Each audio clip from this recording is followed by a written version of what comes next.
বিউটির পেটে শুরু হয়েছে অসহ্য যন্ত্রণা। দুপুরে তার খাওয়ার সাথে বিমলা মাসির সাকরেতগুলো নির্ঘাত কিছু মিশিয়ে দিয়েছে। বিউটি বুঝতে পারছে না কি করবে। দুপুরে যা খেয়েছিল, ঘরের বাইরের বারান্দায় এসে হরহর করে তার সবটা বমি করে দিল সে। মাথাটা খুব ঘুরছে। জামা কাপড় সব খুলে ঠান্ডা মেঝেতে পেট চেপে উপুর হয়ে পড়ে থাকলো বেশ কিছুক্ষণ। না, কিছুতেই কিছু হচ্ছে না।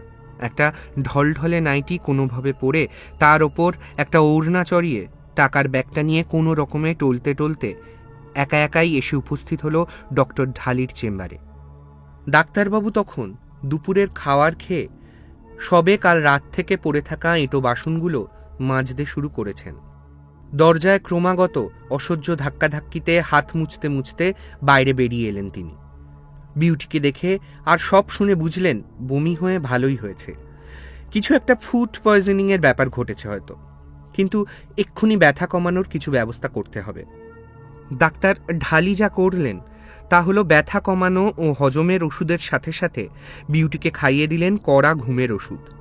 তারপর বিউটিকে কিছুক্ষণ অপেক্ষা করে যেতে বললেন, কারণ এই ওষুধে যদি কাজ না হয় তাহলে ফুলকেতু গ্রামের স্বাস্থ্যকেন্দ্রে নিয়ে গিয়েও কোনো লাভ হবে না। তখন তাকে নিয়ে যেতে হবে দ্রুত শহরের কোনো হাসপাতাল বা নার্সিংহোমে। বিউটি ডাক্তারের চেম্বারে বসে বসেই কিছুক্ষণের মধ্যে ঘুমিয়ে পড়ল। ৬৫ বছরের যুবক ডাক্তার ঘুমন্ত বিউটিকে পাঁজাকোলা করে নিয়ে এলেন তার সেই পুড়ে যাওয়া চিলেকোঠার ঘরেতে, যেখানে একসময় তার পোষা গায়ক কাকেরা থাকত। তারপর চিলেকোঠার ঘরখানা বাইরে থেকে লাগিয়ে দিলেন।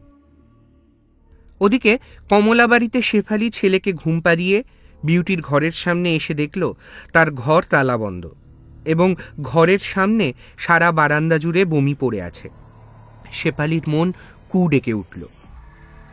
তার কি মনে হলো ঘুমন্ত ছেলেকে কোলে করে ছুটল ফুলকেতু গ্রামের স্বাস্থ্যকেন্দ্রে, কিন্তু সেখানে গিয়ে শুনল যে আজ সারাদিন একটা রুগীও ওদের কাছে আসেনি। তারপর গেল ডাক্তার আকবর ঢালির বাড়ি। গিয়ে অনেক ডাকাডাকি করার পর দরজা খুলে ডাক্তার সাহেব জানালেন যে তার কাছে বিউটি আসেনি। পথে যেতে যেতে শেফালি দূর থেকে দেখল মুন্সেফ পাড়ার পুকুর পাড়ে তেঁতুল গাছের পাশে হারান আর তার ছেলেবেলার বন্ধু শীতের দুপুরে কমলা রোদে পিঠ পেতে দিয়ে দুজনে চুপচাপ ঢুকুঢুকু মদ খেয়ে চলেছে। শেফালি আর ঝামেলা না বাড়াবার জন্য অন্য পথ দিয়ে বিউটির জন্যে বুকে একরাশ আশঙ্কা নিয়ে কমলাবাড়ি ফিরল। ফিরে এসে দেখল কমলা মাসি তার ছেলে হারানের জন্য গুনে গুনে ৮ রকমের পদ রান্না করে তার পথ চেয়ে বসে আছে। তার ছেলে হারান তখনও খুনির সাথে বসে বসে নীরবে গলাতে একটু একটু করে কারণবাড়ি ঢেলে নিচ্ছে।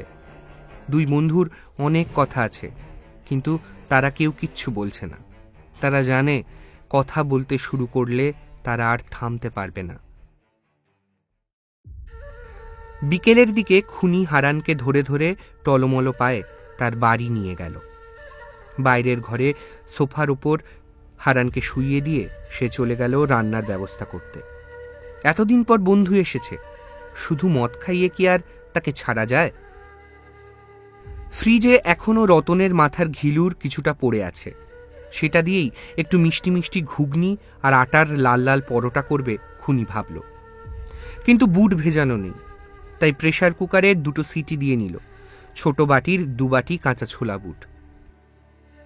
সকালে মায়ের জন্য আটা তাকে মেখে রাখতেই হয়। সুগারের জন্য মাকে সে আজকাল ভাত দেওয়া একদম বন্ধ করে দিয়েছে। এই জন্যে মায়ের সাথে দিন রাত তার ঝগড়া লেগে আছে। তার মায়ের বক্তব্য খুনি নাকি তাকে ইচ্ছা করে খাওয়ার কষ্ট দিয়ে মনে মনে আনন্দ পায়। অনেকক্ষণ চেঁচামেচির পর মা যখন ধীরে ধীরে কাঁদতে শুরু করে তখন মায়ের জন্যে বড় কষ্ট হয় খুনির। সে জানে মায়েরা কতটা অসহায় হয়। সে এও জানে একজন খুনিও যখন মা হয়ে যায় সে আর শুধু খুনি থাকে না, তার সন্তানের কাছে সে হয়ে ওঠে অসহায় খুনি মা। নেশাতুর হারানকে ঘুম থেকে ঠেলে তুলে খুনি নিজে হাতে করে গরম গরম পরোটার সাথে রতনের ঘিলু দিয়ে তৈরি ঘুগনি খাইয়ে দিতে লাগলো। পেটে খাবার পড়ায় নিজেকে অনেকটা সুস্থ মনে হলো এবার হারানের। খেতে খেতে তারা কথা বলা শুরু করলো।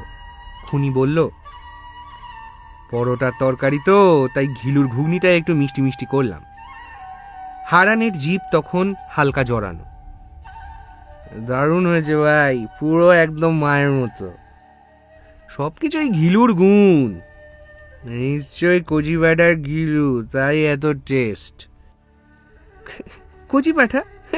এ তো জৈবন রতন সুন্দরীর ঘিলু রে। হারান হো হো করে হেসে উঠে বলল, তোর মজা করার স্বভাবটা দেখছি এখনো একই রকম রয়েছে। খুনি মিচকে মিচকে হাসতে লাগলো। ঘড়িতে প্রায় 9টা বাজতে যায়। হারান বলল, সেই সকালে বেরিয়েছি, মাটা বড় চিন্তা করবে কোনে, এবার উঠি ভাই। ও, বাড়িতে এলি আর আমার মায়ের সাথে দেখা না করেই চলে যাবি? হারান জানে খুনির মা অনেক দিন হলো আর এই পৃথিবীতে নেই। এবার যেন একটু ভয় ভয় করতে লাগলো তার। তাহলে লোকে যে কানাঘুষো বলে তার বন্ধুর মাথাটা হালকা একটু আউলিয়ে মতন গেছে, তাহলে সেটা ঠিক? তাকে এক প্রকার হাত ধরে জোর করে খুনি পাশের ঘরে নিয়ে এলো। তারপর ফাঁকা বিছানাটাকে উদ্দেশ্য করে বলতে লাগলো, মা, এরা ওকে এসেছে। ও মা, এদিকে একটু ফেরো, এ হারান ফিরে এসেছে ফুলকেতু গ্রামে। ও মা, এ কমলাবাড়ির হারান, ওই প্রাইমারিতে যে সব ক্লাসে ফার্স্ট হতো ছোটবেলায়, সেই হারান। মা, মা, এভাবে তুমি আমার বন্ধুকে অপমান করতে পারো না। তুমি এদিকে ফিরবে কিনা বলো, আমি কিন্তু শেষবারের মতো বলছি। মা, আমি কিন্তু রেগে যাচ্ছি। মা, আমি ঘরের সব জিনিসপত্র কিন্তু ভেঙে ফেলবো। মা। যেমন বলা তেমন কাজ। হারান ভয়ে ভয়ে দেখতে লাগলো তার ছোটবেলার বন্ধু ফাঁকা ঘরের সব জিনিসপত্র ছুঁড়ে ছুঁড়ে মাটিতে আছড়ে ফেলতে লাগলো, আর বিছানায় শুয়ে থাকা তার কল্পিত মাকে অকথ্য ভাষায় গালাগাল দিতে শুরু করলো। হারান দ্রুত সেই ঘর থেকে বেরিয়ে এসে মূল দরজা দিয়ে বাড়ির বাইরে বেরোতে যাবে, কিন্তু সেখানে এত বড় একটা তালা ঝুলছে। হারান কি করবে ঠিক বুঝে উঠতে পারল না। সে মাতাল অবস্থাতেও এদিক ওদিক মূল দরজায় ঝোলানো তালার চাবি খুঁজতে লাগল, কিন্তু তার শরীরটা খুব খারাপ লাগছে। এমন সময় হঠাৎ পাশের ঘর থেকে আসা সমস্ত আওয়াজ বন্ধ হয়ে গেল। হারান শুনতে পাচ্ছে তার বন্ধু ধীর পায়ে শীষ দিতে দিতে তার দিকে এগিয়ে আসছে। হারান একবার একটা শেষ চেষ্টা করল। সে যেন কিছুই হয়নি এমন ভাব করে পিছনে ফিরে দাঁড়ালো। তারপর হালকা হেসে বলল, আমি কমলাবাড়ির লোক তো, তাই বোধহয় কাকিমা আমার সাথে কোনো কথা বলল না। হারান স্পষ্ট দেখল তার বন্ধুর হাতে একটা হাতুড়ি।